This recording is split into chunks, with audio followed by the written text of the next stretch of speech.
شروع اللہ کے نام سے جو بڑا مہربان نہایت رحم والا ہے۔ آئیے اب شروع کرتے ہیں مریم علیہ السلام کا قصہ۔ اللہ تعالیٰ سورہ آل عمران آیت 33 اور 34 میں فرماتے ہیں، بے شک اللہ تعالیٰ نے تمام جہان کے لوگوں میں سے آدم کو اور نوح کو اور ابراہیم کے خاندان اور عمران کے خاندان کو چن لیا کہ یہ سب آپس میں ایک دوسرے کی نسل سے ہیں اور اللہ تعالیٰ سنتا جانتا ہے۔ جس عمران کا ذکر قرآن مجید نے کیا ہے یہ داؤد علیہ السلام کی اولاد سے ہیں۔ زکریہ علیہ السلام کی بیوی یحییٰ علیہ السلام کی والدہ عیشا اور مریم علیہ السلام کی والدہ حنا دونوں حقیقی بہنیں تھیں، اور زکریہ علیہ السلام رشتے میں مریم علیہ السلام کے خالو تھے۔ اس طرح یحییٰ علیہ السلام اور مریم علیہ السلام آپس میں خالہ زاد ہیں۔ اللہ تعالیٰ نے اس دور کے کئی واقعات کی طرف اشارہ کیا ہے۔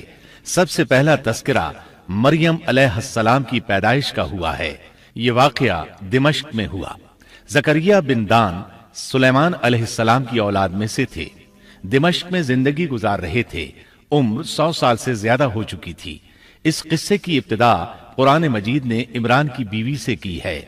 وہ مریم علیہ السلام کی ماں اور عیسیٰ ابن مریم کی نانی ہیں۔ عمران کی بیوی کے ہاں عرصہ دراز سے کوئی اولاد پیدا نہ ہوئی تھی۔ ایک دن انہوں نے ایک چڑیا کو دیکھا، وہ اپنے بچوں کو خوراک کھلا رہی تھی۔ یہ دیکھ کر انہیں شدت سے اولاد کی خواہش محسوس ہوئی۔ انہوں نے اللہ سے دعا کی، اللہ نے ان کی دعا کو قبول فرمایا۔ چنانچہ جب بچے کی ولادت کا وقت قریب آیا تو انہوں نے ایک نذر مانی۔ سورہ آل عمران آیت 35 میں اللہ تعالیٰ فرماتے ہیں، جب عمران کی بیوی نے کہا، اے میرے رب، میرے پیٹ میں جو کچھ ہے اس سے میں نے تیرے نام آزاد کرنے کی نذر مانی ہے، تو میری طرف سے قبول فرما، یقیناً تو خوب سننے والا اور پوری طرح جاننے والا ہے۔ انہوں نے اللہ تعالیٰ سے اولاد کی دعا کی۔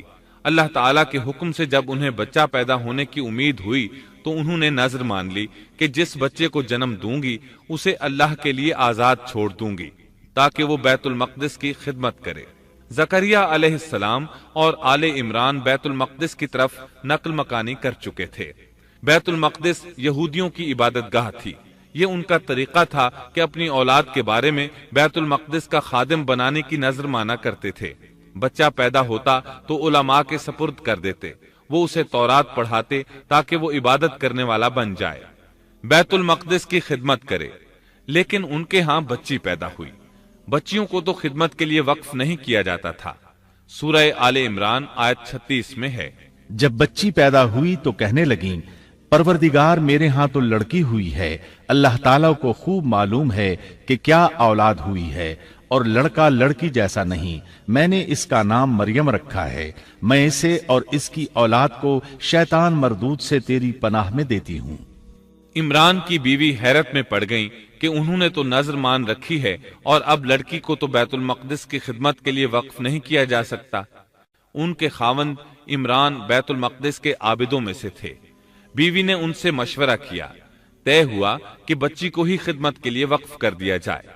عمران کی بیوی بچی کو بیت المقدس میں لے آئیں۔ جس بچے کو وقف کرنا ہوتا تھا اس کی کفالت کوئی عالم کرتا تھا۔ عابدوں میں اس وقت یہ جھگڑا پیدا ہوا کہ اس بچی کی کفالت کون کرے گا۔ اس کے لیے آخر یہ طریقہ طے کیا گیا کہ وہ سب اپنا اپنا قلم پانی میں پھینکیں گے، جس کے قلم پر کچھ ظاہر ہو وہ اس کا کفیل بن جائے گا۔ چنانچہ سب نے اپنے قلم پھینک دیے، وہ پانی کے بہاؤ کے ساتھ بہنے لگے، جبکہ زکریہ علیہ السلام کا قلم پانی کے بہاؤ کی مخالف سمت بہنے لگا۔ اللہ تعالیٰ سورہ آل عمران آیت 44 میں فرماتے ہیں، تو ان کے پاس نہ تھا جبکہ وہ اپنے قلم ڈال رہے تھے کہ مریم کو ان میں سے کون پالے گا، اور نہ تو ان کے جھگڑے کے وقت ان کے پاس تھا۔ اس طرح زکریہ علیہ السلام کفیل قرار پائے۔ مریم علیہ السلام نے بہت اچھی پرورش پائی، وہ بہت تیزی سے پروان چڑھی۔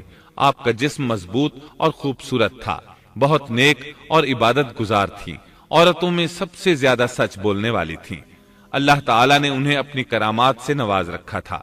اللہ تعالیٰ سورہ آل عمران آیت 37 میں فرماتے ہیں، جب کبھی زکریا ان کے کمرے میں جاتے ان کے پاس روزی رکھی پاتے، وہ پوچھتے، اے مریم، تیرے پاس یہ روزی کہاں سے آئی؟ وہ جواب دیتی کہ یہ اللہ کے پاس سے ہے، بے شک اللہ تعالیٰ جسے چاہے بے حساب رزق دیتا ہے۔ زکریا علیہ السلام کو جب کہیں جانا ہوتا وہ مریم علیہ السلام کے کمرے کا دروازہ بند کر کے جاتے تھے۔ جب واپس آتے تو اس کے پاس رزق رکھا پاتے اور وہاں غیر موسمی پھل ہوتے۔ بہت تعجب کرتے۔ مریم علیہ السلام انہیں بتاتی یہ پھل اللہ تعالیٰ نے آسمان سے نازل کیے ہیں۔ اللہ تعالیٰ سورۃ المائدہ آیت 75 میں فرماتے ہیں، اور عیسیٰ کی والدہ ایک راست باز عورت تھی، اسی لیے ان کے ہاتھ پر بہت سی کرامات ظاہر ہو رہی تھی۔ ان کی فضیلت سورہ آل عمران آیت 42 میں ان الفاظ میں آئی ہے۔ اور جب فرشتوں نے کہا اے مریم اللہ تعالیٰ نے تجھے برگزیدہ کر لیا اور تجھے پاک کر دیا اور سارے جہان کی عورتوں میں سے تیرا انتخاب کر لیا۔ سورۃ المائدہ آیت 75 میں ہے، مسیح ابن مریم پیغمبر ہونے کے سوا اور کچھ بھی نہیں، اس سے پہلے بھی بہت سے پیغمبر ہو چکے ہیں۔ اس کی والدہ ایک راست باز عورت تھی۔ بخاری، مسلم، ترمذی اور نسائی کی حدیث ہے، نبی کریم صلی اللہ علیہ وسلم نے فرمایا، اپنے زمانے میں مریم علیہ السلام سب سے افضل عورت تھیں اور اس امت میں خدیجہ رضی اللہ عنہا سب سے افضل عورت ہیں۔ بہت سی احادیث میں 4 عورتوں کی فضیلت آئی ہے۔ نبی صلی اللہ علیہ وسلم نے فرمایا سارے جہان کی عورتوں میں سے 4 عورتیں افضل ہیں، مریم بنت عمران، فرعون کی بیوی آسیہ، خدیجہ بنت خویلد اور فاطمہ بنت محمد رضی اللہ عنہن۔ پس ثابت ہوا کہ مریم علیہ السلام کو اللہ تعالیٰ نے بہت فضیلت عطا فرمائی تھی۔ محترم سامعین، السلام علیکم ورحمۃ اللہ وبرکاتہ۔ اس بار ہم آپ کے لیے پیش کر رہے ہیں قصص الانبیاء۔ اللہ تعالیٰ نے انسانیت کا آغاز فرماتے ہی انبیاء کا سلسلہ شروع فرمایا۔ انبیاء اور رسول پے در پے آتے رہے۔ کہا جاتا ہے کہ رسولوں کی تعداد 300 سے زائد ہے اور انبیاء کی تعداد 1,24,000 سے زائد ہے۔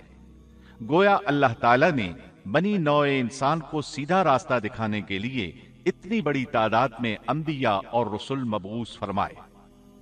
قرآن کریم کے بیان کردہ قصص حقیقت پر مبنی ہیں، اس لیے دوسرے تمام قصص اور واقعات سے امتیازی حیثیت رکھتے ہیں۔ ان کا تعلق خیالات اور ذہنوں سے گھڑی ہوئی باتوں سے نہیں، بلکہ وہ زمین پر واقع ہو چکے۔ انسانوں نے اپنی زندگی کے مختلف ادوار میں ان کا مشاہدہ کیا، اور پھر یہ واقعات اس لحاظ سے بھی منفرد ہیں کہ عبرت کا باعث ہیں۔ قرآن کریم کے یہ قصص لطف اندوز ہونے کے لیے ہرگز نہیں سنائے گئے، بلکہ ان سے تو بنی نوع انسان کو سیدھا راستہ دکھانا مقصود ہے۔ یہ مقصد تھا کہ انسانیت عبرت پکڑے، روز جزا کے بارے میں آنکھیں کھول لے، ان واقعات کو سن کر اور پڑھ کر اپنا راستہ منتخب کر لے۔ گزشتہ انبیاء کی امتیں جو بھیانک جرائم کرتی رہی ہیں، ان سے اپنا دامن بچا لے۔ اسی لیے انبیاء کے حالات سے واقفیت از حد ضروری ہے۔ جب تک ہم انبیاء کے واقعات سے روشناس نہیں ہو جاتے، اس وقت تک قرآن مجید تک مکمل رسائی حاصل نہیں کر سکتے۔